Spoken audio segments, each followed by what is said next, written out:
Hello दोस्तों, नमस्कार, आदाब, सत श्री अकाल। मैं हूं राहुल शर्मा, आपका बिजनेस स्टडी मेंटर, और मैं आप सभी का स्वागत करता हूं शिखर 2.0 रीलोडिंग एंड अपलोडिंग।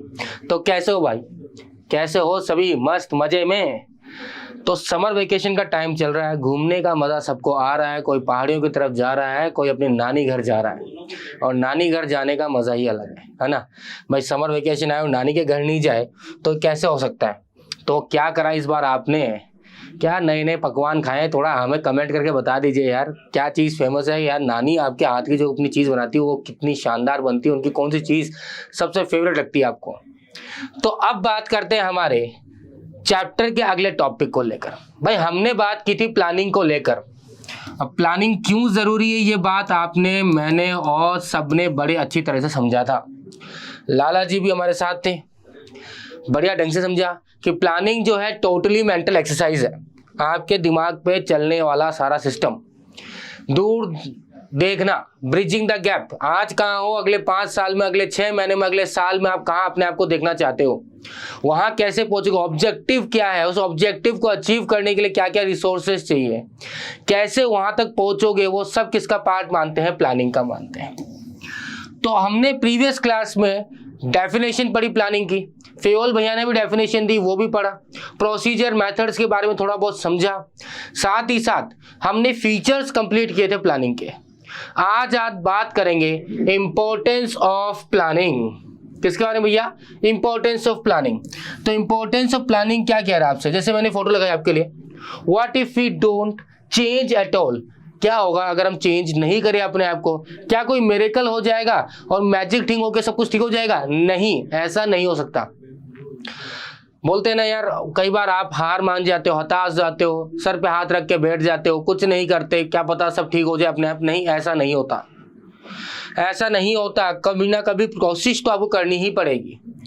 आगे के फ्यूचर सर्कमस्टांसेस को देख के अपने नेक्स्ट कदम को समझना पड़ेगा। जैसे चेस जो होता है, चेस गेम जो होता है, उसमें प्लानिंग बड़ी तगड़ी चीज होती है। सामने वाले के मूव्स को समझना और अपने मूव उसके हिसाब से चेंज करना कि वो क्या सोच रहा है, वो कौन सी प्लानिंग कर रहा है, उसके हिसाब से आप क्या प्लानिंग करोगे, उसके प्यादे, उसके वजीर वगैरह सब मर जाए। समझ में आई बात? तो इंपॉर्टेंस ऑफ प्लानिंग की अगर बात करते हैं, सबसे पहले पॉइंट की बात करते हैं, तो देखिए ये एक मूवी का सीन है ना, क्लिप है, पता है कौन सी है? लाला जी क्या हालचाल? बढ़िया एकदम। ये बताइए जरा सोच के, ये जो मूवी का क्लिप है ये कौन सी मूवी का क्लिप है? देख रहा है, याद आ गया? बाहुबली। यहाँ पे क्या प्लानिंग देखने को मिली कि इसको पता था कि कब इनको बोलने देना है। सर्कमस्टांसेस को समझा, एनालाइज किया कि अभी नहीं बोलना, कब बोलना है, थोड़े टाइम बाद, थोड़ा रुक के, फिर उसके बाद जब इशारा किया तब जाके। तो ये भी क्या थी? प्लानिंग। फ्यूचरिस्टिक, एकदम सेट किया गया, पूरा डिजाइन किया गया अपने प्लान को, और सामने वाले को उसमें फांस दिया।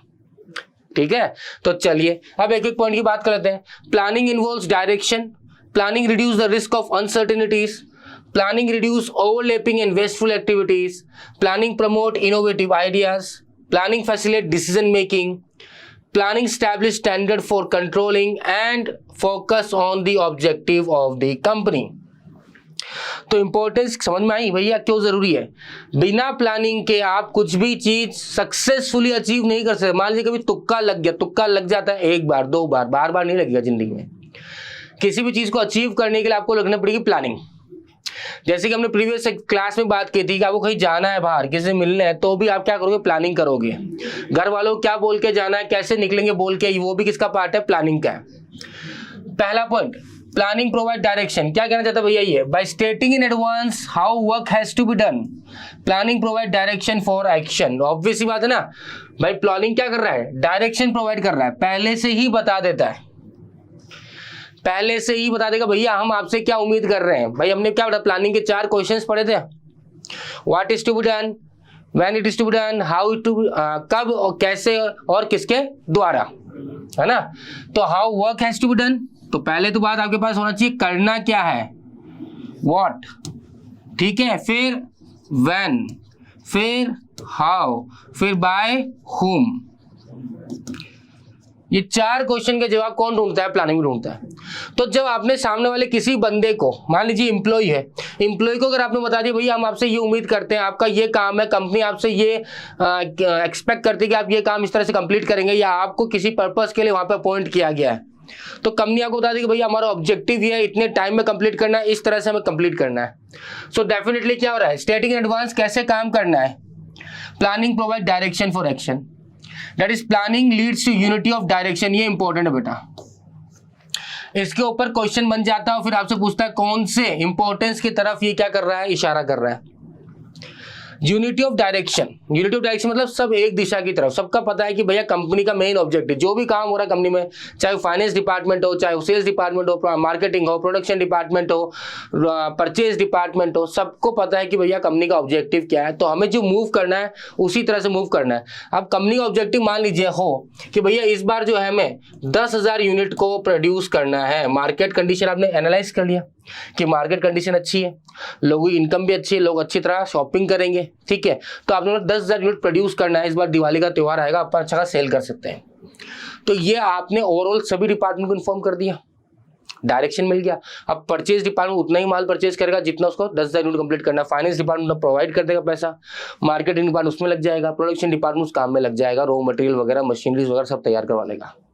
समझ में आ गई बात। So it provides direction to each and every person of the organisation as well as to the departments of the organisation. Planning makes clear what employees have to do and how to do. मैंने जैसे बताया आपको, भैया पहली बार में clear cut कर देता है कि हमारा गोल ये है तो हम इसको कैसे कंप्लीट करना है, ठीक है, according to situation, market scenario के हिसाब से, सर्कमस्टांसेस के हिसाब से, बिजनेस इन्वायरमेंट के हिसाब से आपको क्या करना पड़ता है, प्लानिंग में थोड़े बहुत चेंजेस करने पड़ते हैं ऑब्वियसली। पर अगर आपकी प्लानिंग ऑब्वियसली तैयार है, और वो आप तैयारी रखोगे स्टार्टिंग जब भी आप बिजनेस को कर रहे हो, या 1 महीने की जो प्लानिंग आप अगले में 1 महीने में हम क्या क्या करने वाले, हमारे गोल्स क्या होंगे, तो आपने अपने एम्प्लॉयज को वेरी वेल क्लियर कर दिया भैया आपसे हम ये एक्सपेक्ट कर रहे हैं। तो एम्प्लॉयज को जब पता है तो ऑब्वियसली क्या नहीं होगा, आप समझिए, जब मुझे सब पता है कि भैया इस तरह काम करना है, ये कंप्लीट करके देना है, तो मैं अपना काम कंप्लीट करूंगा पूरे, क्योंकि मुझे पता है ये काम मेरे ऊपर दिया गया, ये जिम्मेदारी मेरे ऊपर है। इस तरह से जे अगर आपने प्रॉपर्ली वर्क डिस्ट्रीब्यूट किया तो ओवरलैपिंग नहीं होगा। ओवरलैपिंग मतलब कि भैया जो काम मैं कर रहा हूं वही बंदा दूसरा भी कर रहा है एक और, तो मतलब निकला वेस्ट होगा रिसोर्सेज, तो ओवरलैपिंग नहीं हो रहा, वेस्ट ऑफ रिसोर्सेज नहीं हो रहा, डुप्लीकेशन ऑफ वर्क नहीं हो रहा, सब कुछ एकदम सिस्टमेटिकली चल रहा है। Planning reduce the risk of uncertainties. अब अनसर्टिनिटीज क्यों है बेटा, देखिए ये बोला reduce the risk, it never say कि भैया अनसर्टिनिटी को खत्म कर देगा, वो कर ही नहीं सकता कोई। पर क्योंकि प्लानिंग हमेशा एडवांस फ्यूचर के लिए की जाती है, फ्यूचर को ध्यान में रखते हुए की जाती है, आने वाले महीने 2 महीने में क्या होगा या 6 महीने के अंदर क्या आने वाले चांसेस हैं, तो फ्यूचर को अज्यूम किया जाता है, प्री डिटरमाइंड किया जाता है, आपके एक्सपीरियंस को यूज किया जाता है कि आने वाले टाइम में ये हो सकता है, ठीक है, और उसके बेसिस पे आप प्लानिंग करते हो। अगर मान लो आपने जो अजम्पशंस लिए वो वेल एंड फाइन फिट हो गए, तो आपकी जो अनसर्टिनिटीज है वो अब कम हो गई ना, क्योंकि आपको पता, अच्छा मुझे तो पता था यार ये चीज ऐसे होनी है, इसलिए मैं क्या कर लिया, बैक हो गया, ठीक है, मैंने आप लोगों को डिसाइड कर लिया। जैसे अगर आपने आज रिसेंटली बहुत सारे एग्जांपल्स हैं, ठीक है, अभी 2000 के नोट बैन हुए, ठीक है, या मान लीजिए अगर अब क्या है कि अनसर्टिनिटी ऐसा है कि पास्ट एक्सपीरियंस हो चुका कोविड को लेकर, ठीक है, अब अगर आता भी है तो हर एक इन्वायरमेंट, बिजनेस, कंपनी, ऑर्गेनाइजेशन तैयार है उसको हैंडल करने को लेकर, तैयार है या नहीं है 2000 के नोट अब किसको इफेक्ट हुआ होगा, जिन्होंने ब्लैक करा होगा, बाकी जिन्होंने ऑब्वियसली पहली बार सीख लिया होगा 500,000 के नोट से उन्होंने 1 नंबर का धंधा किया होगा, तो ऑब्वियसली उनको कोई समस्या नहीं है, बोले 2000 बंदों में कोई फर्क नहीं पड़ता है, क्योंकि हमारा सारा ट्रांजेक्शन 1 नंबर के अंदर है, ठीक है, जीएसटी वगैरह से प्रॉपर फिल कर रहे हैं तो कोई टेंशन नहीं। 2000 के चाहे 2 लाख नोट पड़े, कुछ पड़े हो, जमा करा दो आराम से, समझे। तो अगर आपने पास्ट एक्सपीरियंस लिया है, अगर आपने देखा है गवर्नमेंट का रवैया क्या है, गवर्नमेंट अगर करप्शन फ्री होना चाहती है तो वो उसके स्टेप्स कैसे होंगे, उसी डायरेक्शन में होंगे। अब आपको क्या करना पड़ेगा, ऑब्वियसली अपने आप को उससे प्रिपेयर करना पड़ेगा कि अगर हम इस तरह की हरकत करेंगे तो हम कहीं ना कहीं यहाँ पे अटक सकते हैं। So, planning helps the manager to face many uncertainties. Planners try to foresee the future by making some assumption, जैसे हमने बोला था, फ्यूचर अजम्पशन लेते हुए कि आने वाले टाइम में अगर मान लो कोविड आ जाता है, क्या कुछ भी हो जाता है, या सडनली गवर्नमेंट को न्यू पॉलिसीज आ जाती है जो अगेंस्ट हो सकती है, जो किसी ना किसी को डिक्लाइन कर सकती है, किसी प्रोडक्ट को मार्केट से हटा सकती है, तो वो सारी चीज़ें, फिजिकल पॉलिसी में कोई चेंज आ सकता है, आरबीआई जो है क्या पता लोन रेट ऊपर नीचे कर सकती है, तो एवरीथिंग, ईच एंड एवरीथिंग, ठीक है, तो इसको आप अनसर्टिनिटीज को ध्यान में अजम्पशंस लगा के रखते हो। Regarding futures keeping in mind their past experience and scanning of business environment, तो ये वो वाली बात है। Second, the plan also include unexpected risk such as fire और some other calamities on the organisation. तो भैया अब ये भी तो अनएक्सपेक्टेड है ना, ये अनसर्टेनिटीज हम बोलते हैं भैया बिजनेस एनवायरनमेंट को लेके। अनएक्सपेक्टेड जैसे चोरी हो गई, आग लग गई, ठीक है, अब जैसे मान लो तूफान आ रहा है एक, ठीक है, कल से सुन रहा हूँ बार गुजरात में तट पे टकरा गया, फिर इधर राजस्थान की तरफ आ रहा है, बारिश होगी, भयंकर तूफान आ रहा है वगैरह वगैरह। तो इसका क्या, अब तूफान आ गया, नेचुरल कैलेमिटीज आ गया, फ्लड आ गया, अर्थक्वेक आ गया, तो उससे नुकसान हो सकता है। तो हम क्या करते हैं उसके लिए, क्या करते हैं बताइए, हम हमेशा तैयार रहते हैं। हम क्या करते हैं, इंश्योरेंस करवा लेते हैं। अगर कोई नुकसान हो तो इंश्योरेंस कंपनी हमें क्या करती है, भरपाई करके दे देगी। और सेम इस तरह से अकाउंटेंसी के अंदर भी ध्यान रखते हो। देखो प्लानिंग जब अकाउंटेंसी करते हैं तो वहाँ पे हम एक चीज़ देखते हैं ना, प्रूडेंस कंसेप्ट होता है। प्रूडेंस कंसेप्ट क्या कहता है आपसे, प्रूडेंस कंसेप्ट कहता है भैया कि, या कंजर्वेटिज्म कह लीजिए उसको, तो उसमें कहता है कि भैया लॉसेस जो है उसकी पहले तैयारी रख लो। इनकम होगा नहीं होगा, जब होगा तभी उसको हम मान लेंगे, ठीक है। पर कंजर्वेटिज्म बोलता है कि लॉसेस अगर मान ले आपको लगता है होना, उसके लिए पहले तैयार, तो हम रिजर्व्स प्रोविजंस वगैरह क्रिएट करते हैं। गारंटी नहीं है कि वो होगा, अनसर्टन है, पर अनसर्टन मान लीजिए और हो जाए तो उतना पैसा हमारे बैकअप में है कि हमें कोई नुकसान नहीं होगा। Is it clear? नेक्स्ट अगर हम बात करते हैं planning reduce overlapping and wasteful activity, जैसे मैंने आपको समझाया अभी। तो प्लानिंग क्या कर रहा है, आपकी वेस्टफुल एक्टिविटी जो है या ओवरलैपिंग एक्टिविटीज को रिड्यूस करता है, क्योंकि आपने पहले ही डिस्क्लोज कर दिया अपने ऑब्जेक्टिव्स को, सबको अपने अपने रोल्स बता दिए, कौन क्या काम करेगा, किसको किस पर्पस के लिए हायर किया गया है। तो ओवरलैपिंग होगी नहीं और आपकी वेस्टफुल एक्टिविटी जो एक्टिविटी वो वेस्ट नहीं जाएगी। Organizational plans are made keeping in mind the requirement of all department. The department plans are derived from the main organizational plan. Obviously बात है ना भाई, organizational का जो प्लान होता है वो किससे बनता है बेटा, हमारी requirement of all department, कि भाई इस डिपार्टमेंट को ये चाहिए, इस डिपार्टमेंट, तो ऑर्गेनाइजेशनल प्लान टॉप मैनेजमेंट बनाता है वो। फिर डिपार्टमेंट अपने लेवल पे एक प्लान बनाता है, वो प्लान किससे रिलेट करेगा, मेन ऑर्गेनाइजेशनल जो प्लान है, जो ऑब्जेक्टिव है ऑर्गेनाइजेशन की, उससे रिलेट करेगा, ठीक है। जैसे मान लीजिए स्कूल है, स्कूल में आप गए, प्रिंसिपल जो है वहाँ मीटिंग हो रही सबसे, तो स्कूल में प्रिंसिपल इस बार हमारा रिजल्ट जो है सबसे अच्छा जाना चाहिए आसपास के एरिया के अंदर। ये टॉप ऑर्गेनाइजेशन प्लान हो गया। अब जो डिपार्टमेंटल प्लान है, जैसे साइंस हो गया, साइंस के एचओडी हो गए, कॉमर्स एचओडी हो गया, आर्ट्स वाले एचओडी हो गए, अब वो अपने डिपार्टमेंटल प्लान बनाएंगे, ठीक है। उनमें देखिए क्या क्या रिसोर्सेज रिक्वायरमेंट है हमें उस मेन ऑर्गेनाइजेशनल प्लान को फुलफिल करने के लिए।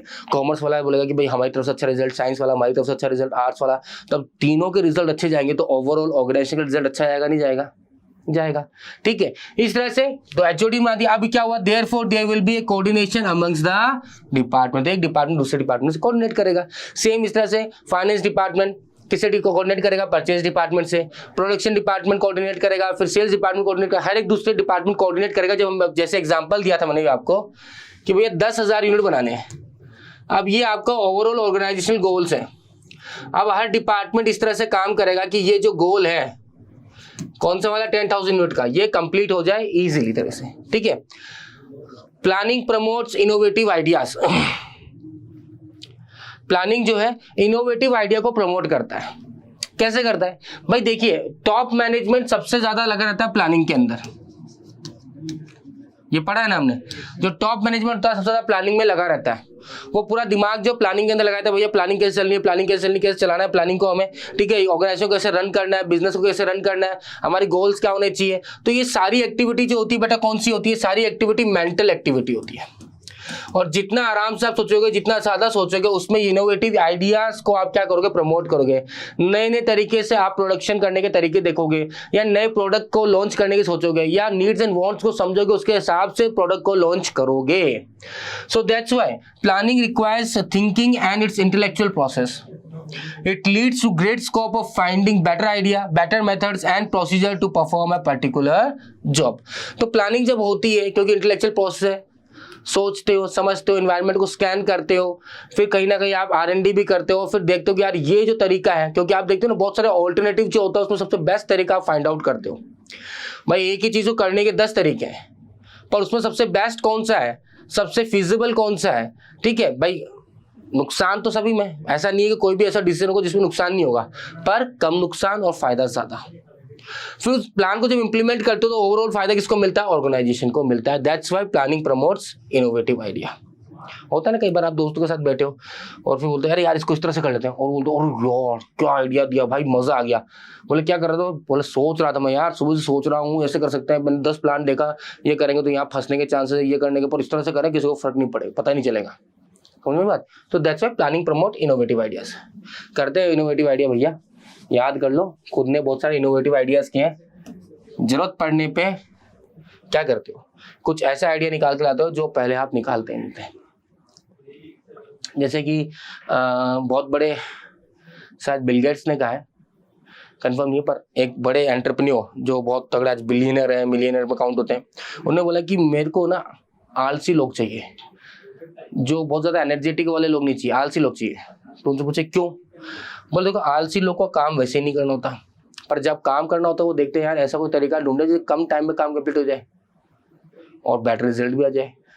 तो दैट्स वाई जब आपको भी कोई काम अर्जेंट बेसिस पे, ऐसे तो दिन भर आप कुछ कर लो, ये कर लो, वो कर लो, नहीं करना, पर सडनली जब प्रेशर पड़ता है फिर आप जो आइडिया निकाल के लाते हो वो गजब निकलता है, नहीं निकलता, और यार ये तो पहले कर लेता मैं, पर टाइम लग गया क्योंकि आपने उस समय टाइम नहीं दिया सोचने के लिए। अगर पहले सोचते तो ज्यादा बेटर और हो सकता है। Planning facilitates decision making, obviously मैंने बोला क्योंकि ऑल्टरनेट होगा तभी प्लानिंग का यूज है।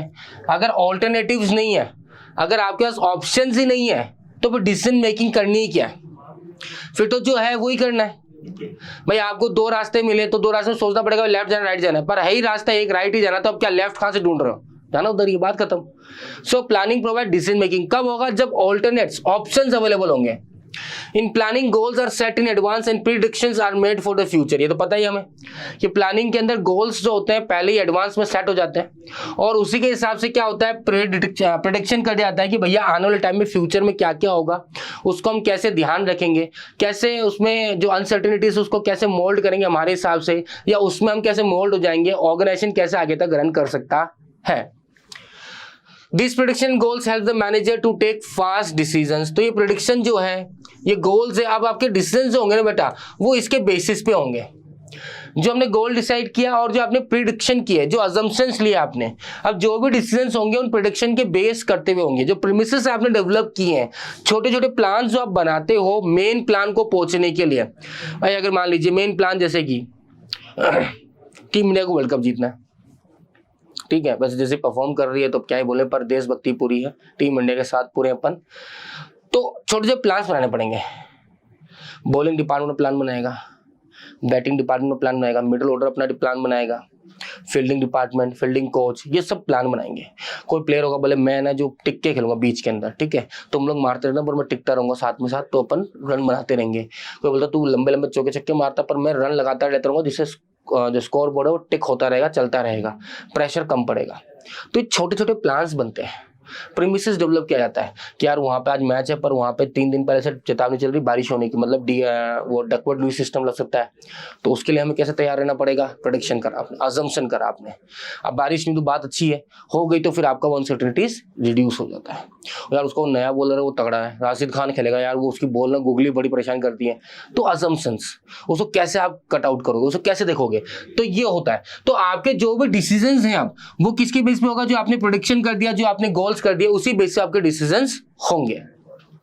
Planning establish standard for controlling. भैया जैसे मैंने फंक्शन ऑफ मैनेजमेंट को लेकर बात की थी कि सबसे पहले होती है प्लानिंग, फिर होती है ऑर्गेनाइजिंग, फिर स्टाफिंग, फिर डायरेक्टिंग और फिर होती है कंट्रोलिंग। ये 5 फंक्शंस ऑफ मैनेजमेंट आपके। पर क्या कंट्रोलिंग के बाद आपका प्लानिंग वापस नहीं होता? नहीं, वहीं से स्टार्ट, जहां कंट्रोलिंग खत्म हुआ वहीं आपकी प्लानिंग स्टार्ट हो जाएगी। हो जाएगी नहीं होगी? हो जाएगी सर। तो बस इसी तरह से बिजनेस आपका चलता रहेगा। तो भैया ये कंट्रोलिंग कब काम करेगा? जब प्लानिंग में आप क्या सेट कर दोगे, स्टैंडर्ड सेट कर दोगे।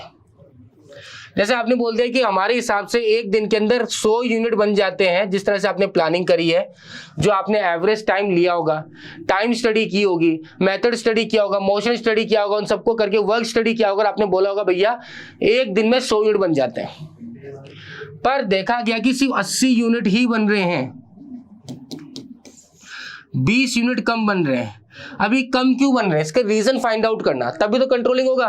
भाई जब बेस ही नहीं होगा 100 यूनिट का तो कंपैरिजन करोगे कैसे? हो सकता है कंपैरिजन? नहीं हो सकता। आपने बोला भैया मेरी अच्छी पढ़ाई है, मेरे 90% रिजल्ट आने चाहिए, आपकी आई 85, क्यों आई 85? उसका रीजन पता होना चाहिए, तभी तो कंट्रोलिंग होगी। जब बेस ही नहीं है, जब स्टैंडर्ड ही नहीं है, जब एक्सपेक्टेशन ही नहीं है, तो फिर आप किससे कंपैरिजन करोगे? तो सेम वे कंट्रोलिंग कब काम करता है? जब प्लानिंग के अंदर स्टैंडर्ड सेट कर दिया जाता है। So planning set the standards which is used by the controlling to find the deviation. Thus, if there is no planning, then controlling managers has no base to compare. Obvious सी बात है, तो controlling वाला time pass ही करेगा, क्योंकि उसके लिए तो सब कुछ अच्छा 80 बना लिया, हाँ बनते होंगे 80, बात खत्म। अगले दिन 90 बन गए, मान लीजिए अगले दिन 82 बन गए, अच्छा 82 बन गए, अच्छी बात है, 80 से ज्यादा ही बने। क्या पता उसने, क्योंकि स्टैंडर्ड तो 100 का था, वो बताया नहीं, तो 80 बने, 82 बने, 75 बने, उसके लिए सब बराबर ही माना जाएगा। क्लियर है? आगे बात समझ में? चलिए जी। Focuses attention on objectives of the company. Planning function begins with setting objective and framing policies, procedure, methods and rules etc. Obviously ये तो होता है कि प्लानिंग फंक्शन कैसे बिगिन होता है? पहले ऑब्जेक्टिव सेट करते हो आप, उसके बाद पॉलिसीज बनाते हो उस ऑब्जेक्टिव को फुलफिल करने के लिए, आपके प्रोसीजर, आपका मेथड, आपके रूल्स क्या होंगे, और ये सब जो है प्रोसीजर, मेथड, रूल्स, ये किसके लिए होते हैं? जो आपने ऑब्जेक्टिव सेट किया उसको अचीव करने के लिए होते हैं। चाहे डिसिप्लिन हो, ठीक है, चाहे प्रोसीजर हो, चाहे रूल हो, मेथड हो, इन सब का उद्देश्य क्या होता है बेटा? ये सब कहाँ कोरिलेट करेंगे जाके? ये सब कोरिलेट करेंगे अपने एक ऑब्जेक्टिव को अचीव करने के लिए जो आपने प्लानिंग के अंदर करा था। तो जो भी आपके, जैसे मान लीजिए वाली बात है, अगर आपको 98% रिजल्ट चाहिए अपने बोर्ड एग्जाम के अंदर, तो अब आपके जो भी पढ़ने का तरीका होगा, जो भी टाइम टेबल होगा, वो किसके हिसाब से होगा? इसके हिसाब से होगा। ठीक है, कितना टाइम सोना है, कहाँ घूमने जाना है, थोड़ी देर खेलना है, थोड़ा मेंटली फ्रेश होना है, वो सब जितना भी आप टाइम दोगे वो सब किस अकॉर्डिंग दोगे? 98% लाने के हिसाब से दोगे। क्लियर है? Through planning efforts of all the employees are directed towards achievement of organisational goals. तो प्लानिंग के थ्रू क्या होता है? जो भी एफर्ट होते हैं एम्प्लॉइज के, वो सब कहाँ डायरेक्ट कर दिए जाते हैं? अचीवमेंट ऑफ ऑर्गेनाइजेशनल गोल्स की तरफ डायरेक्ट कर दिए जाते हैं, क्योंकि आपने प्लानिंग इस तरह से करी है। सबको, जो एम्प्लॉइज है सभी को बता दिया कि भैया आपका उद्देश्य क्या, कंपनी आपसे क्या उम्मीद करती है, कंपनी का ऑब्जेक्टिव ये है, इसको अचीव करना है। तो वही वाली बात है, 98% चाहिए। अब जैसे मान लीजिए वही बात है, मैंने बताया आपको स्कूल पर सबसे अच्छा रिजल्ट जाना चाहिए। अब ये हो गया मेन ऑब्जेक्टिव। अब यहाँ पे जो कॉमर्स डिपार्टमेंट वाले हैं वो, यहाँ पे साइंस डिपार्टमेंट वाले, और यहाँ पे आर्ट्स डिपार्टमेंट वाले, इन सभी के टीचर्स अब वो डिस्कस करेंगे। इनकी जो भी एक्टिविटी होगी वो सब किसके लिए होगी? इस गोल को अचीव करने के लिए होगी। हम इस तरह से टेस्ट सीरीज रखेंगे, बच्चों को कोर्स इतने टाइम में कंप्लीट करा देंगे, फिर पर्सनल डाउट सॉल्विंग क्लास लेंगे, 1-to-1 डाउट सॉल्विंग क्लास रखेंगे, बच्चों से बैठ के बात करेंगे, उनके एग्जाम्स लेंगे, कुछ पेपर हार्ड बनाएंगे, कुछ पेपर लीनियंट बनाएंगे, फिर एवरेज बनाएंगे, तो बच्चों को भरोसा जगेगा। इस तरह से डिसाइड किया जाता है। आगे समझ में? So that is the importance of planning. Is it clear? बैठ गई बात? समझ में आ गई? नहीं आई क्या अभी तक? अरे कैसे नहीं आई यार? तो ये क्या समझा आज हमने बात करी इंपॉर्टेंस ऑफ प्लानिंग को लेकर। कैसा लगा कैसा? चलिए आगे बात करते हैं हम। नेक्स्ट अगला टॉपिक हमारा है that is limitation of planning. और लिमिटेशन ऑफ प्लानिंग भैया अब वही वाली बात है ना, हमेशा सबकी अच्छी चीजें नहीं होती, बुराइयां भी होती है, तो प्रोज एंड कॉन्स हम बोलते हैं। तो जब अच्छी चीजों की बात कर ली, एडवांटेज इंपॉर्टेंस की बात कर ली, तो फिर ये हो गया हमारा limitation. Why is it always mean? तो लिमिटेशन बेटा दो तरह के होते हैं, एक होता है एक्सटर्नल और फिर दूसरा होता है इंटरनल।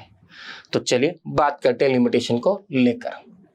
क्या क्या लिमिटेशन है? Leeds to rigidity. रिजिडिटी का मतलब क्या होता है कि आप कई बार प्लानिंग जो कर लेते हो उससे हटना नहीं चाहते, फिर उसी प्लान को फॉलो करते हो, सडनली चेंज नहीं कर पाते, तो कहीं ना कहीं फिर क्या होता है कि आपकी जो इनोवेटिवनेस होती है या क्रिएटिविटी होती है वो रिड्यूस हो जाती है, क्योंकि आपको बांध दिया गया, आप ब्लाइंड हो चुके हो, आपको यही काम करना, आपको ये जो बोला गया इसी तरह से करना है, चेंजेस करना अलाउड नहीं होता। डायनेमिक इन्वायरमेंट है, क्योंकि जिस तरह से बिजनेस इन्वायरमेंट चेंज हो रहा है, और जब फ्रीक्वेंट हो जाता है बिजनेस इन्वायरमेंट चेंज, जैसे फैशन इंडस्ट्री हो गया, टेस्ट हो गया, ठीक है, लोगों के सोशल वैल्यूज हो गए, कल्चरल वैल्यूज हो गए, अब में जब बहुत जल्दी चेंजेस आते हैं ना, तो फिर वहाँ बिजनेस को सस्टेन करना थोड़ा सा मुश्किल हो जाता है, क्योंकि कॉम्प्लेक्स हो जाता है। आप उसको जब तक समझोगे तब तक उसमें सडन दूसरा चेंज आ गया, जैसे फैशन हो गया, टेस्ट इंडस्ट्री, IT सेक्टर हो गया, बहुत जल्दी चेंजेस आते हैं, तो उन सिनेरियो में थोड़ा सा प्लानिंग जो है काम नहीं कर पाता। जैसे मैंने बताया आपको, क्योंकि रिजिडिटी होता है तो आपकी क्रिएटिविटी भी रिड्यूस कर देते हैं। तो मैनेजर्स वगैरह भाई, क्योंकि टॉप मैनेजमेंट बोलता है इसी तरह से फॉलो करना है आपको, तो फिर मैनेजर्स जो है ब्लाइंडली इसे फॉलो करते हैं प्लानिंग को। अब मान लीजिए कोई चेंजेस भी आ गए हैं, ठीक है, अगर इन्वायरमेंट के अंदर उस हिसाब से वो चेंज नहीं कर पा रहे, क्योंकि पता है कि अगर हम बात रखेंगे तो मैनेजमेंट बोलेगा नहीं भैया आपको तो ये चीज़ फॉलो करनी है जो आपको बोला कि आप चेंज नहीं कर सकते। तो कहीं ना कहीं फिर बाद में वो क्रिएटिविटी दिखाना बंद कर देंगे, बोलेंगे जाओ करना है करते रहो, हमारे क्या जाता है। ह्यूज कॉस्ट, प्लानिंग जो है ह्यूज कॉस्ट इन्वॉल्व करता है। कैसे भैया, देखो प्लानिंग जो है इंटेलेक्चुअल प्रोसेस है या नहीं है, सब मेंटल गेम है, सब दिमागी तौर पे सोचना है हमें।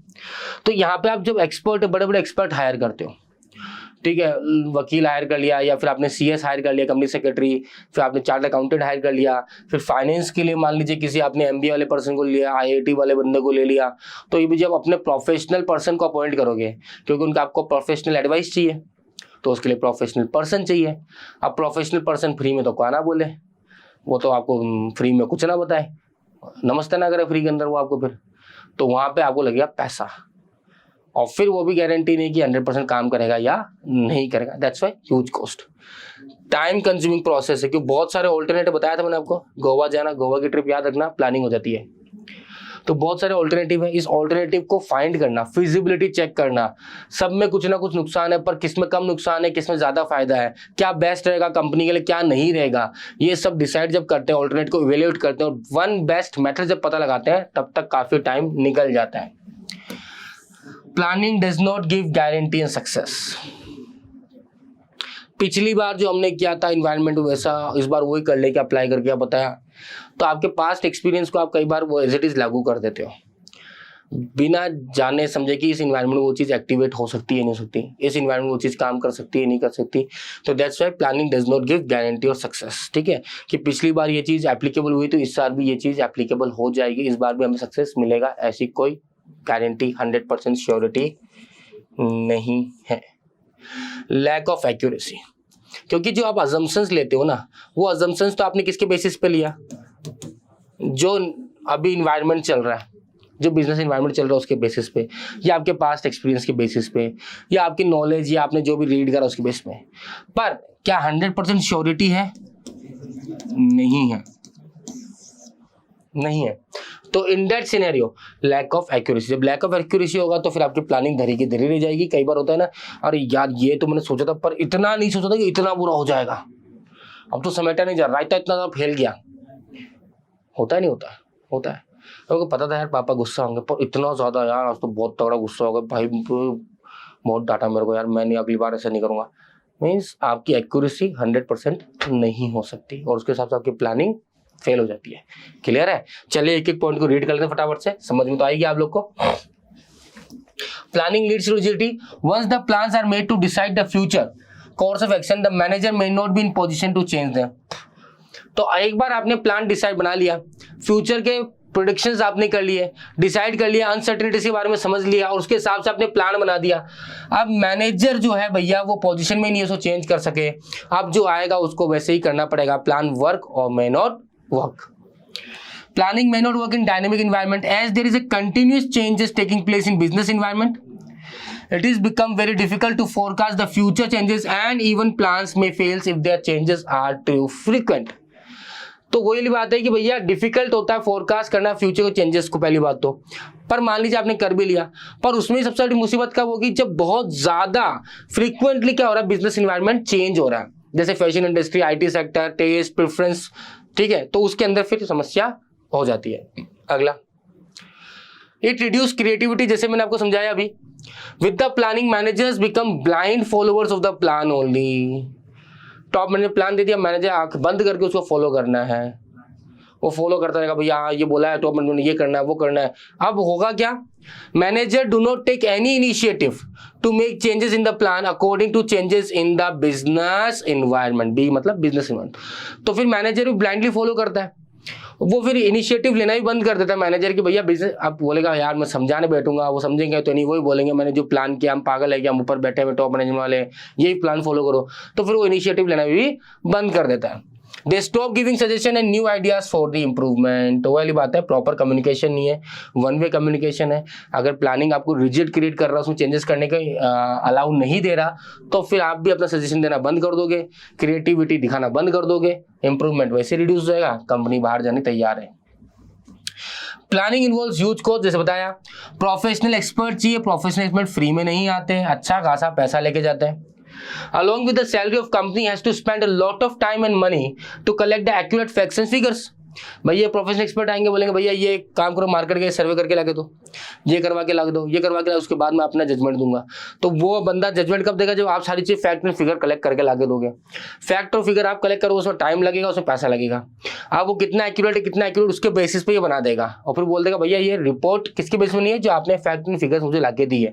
अब ये अगर एक्चुअली एक्टिव नहीं होता तो मेरी कोई गारंटी नहीं है, अपना पीछा भी छुड़वा लेगा। ठीक है, जैसे सीए होता है ना, साइन करता है तो वो लिखता है दिस सर्टिफिकेट या result is on the basis of the document provided to me, मतलब वो अगला पहले ही लगेगा भाई जो डॉक्यूमेंट था उसके हिसाब से। अब कुछ डॉक्यूमेंट अगले ने छुपा ली तो उसकी गारंटी मेरी नहीं है, सेफ एंड सेफर साइड हो जाता है अगला। ठीक है, it is the benefit of planning is not more than the cost then it should not be carried on. बेटा जो प्लानिंग कर रहे हो उससे जो बेनिफिट डिराइव होने वाला है वो कॉस्ट से ज्यादा नहीं, कॉस्ट ज्यादा लग रही इन सेंस। तो इतनी माथाफोड़ी कर ली, टाइम कंज्यूम कर लिया, पैसा लगा दिया, सब कर दिया, अब प्लानिंग उसको इम्प्लीमेंट कर रहे हो, पता लग रहा है भैया जो प्लानिंग करी है उसका खर्चा इतना आ गया कि वो जो अपन बेनिफिट कमाएंगे तो भी कवर नहीं कर पाएंगे, तो उसे ड्रॉप आउट कर देना ही बेटर है। ठीक है, इट रिड्यूसेस क्रिएटिविटी, जैसे मैंने आपको बताया। ये हो गया, चलिए अगला। It is a time consuming process, planning does not give guarantee success, so lots of time it is needed to evaluate the alternatives and select the best one। तो मैंने जैसे बताया, क्योंकि बहुत सारे ऑल्टरनेटिव होते हैं, उस ऑल्टरनेटिव में सबसे बेस्ट कौन सा उसको ढूंढना होता है, और उसको ढूंढने में काफी टाइम लग जाता है। कई बार क्या होता है, इसी कारण मान लीजिए कोई आपने कोई सजेशन दिया, कोई अर्जेंट डिसीजंस लेने हैं, तो उसमें भी वो क्या करेगा, अर्जेंट, अच्छा वो इवेल्युएट करेगा वो सही है या नहीं, अच्छा ये डिसीजन लूँ या नहीं लूँ, फिर उस बेसिस में क्या होगा कि भैया वो अपॉर्चुनिटी निकल के चली जाएगी और आप सिर्फ इवेल्युएट करते रह जाओगे, हो जाना है फिर। ठीक है, in the same way lots of time spend on developing premises, कि आप छोटे छोटे प्लान्स बनाते हो, फ्यूचर डेवलपिंग करते हो, उसमें बहुत सारा टाइम लगता है, ऐसे नहीं कि बस बन गया चलो। सक्सेस नहीं है कभी भी, जैसे बताया मैंने कि the plans which worked in the past will not be that effective in today's time, जैसे मैंने आपको समझाया। Lack of accuracy, planning is about the future only and future is uncertain, पता ही है। That is, if the assumption which were made while planning does not stand true, then the whole plan will fail। तो जो आपने assumptions बनाए थे, उस assumptions के basis पे आपने जो प्लान बनाया, अगर वो assumptions ही काम नहीं करे, assumptions ही गलत साबित हो गए, तो पूरा का पूरा प्लान ही फेल हो जाएगा। Is it clear? आगे बात समझ में? तो इसी के साथ हमने कंप्लीट किया हमारा आज का टॉपिक, जिसमें बात करें इंपॉर्टेंस को लेकर, साथ ही साथ लिमिटेशन को लेकर। कैसी लगी जरूर बताना, कमेंट करना। अगली क्लास में फिर मिलेंगे। अब चैप्टर का कुछ छोटा सा पार्ट बचा है, उसको कंप्लीट भी करेंगे। Till then take care, bye bye.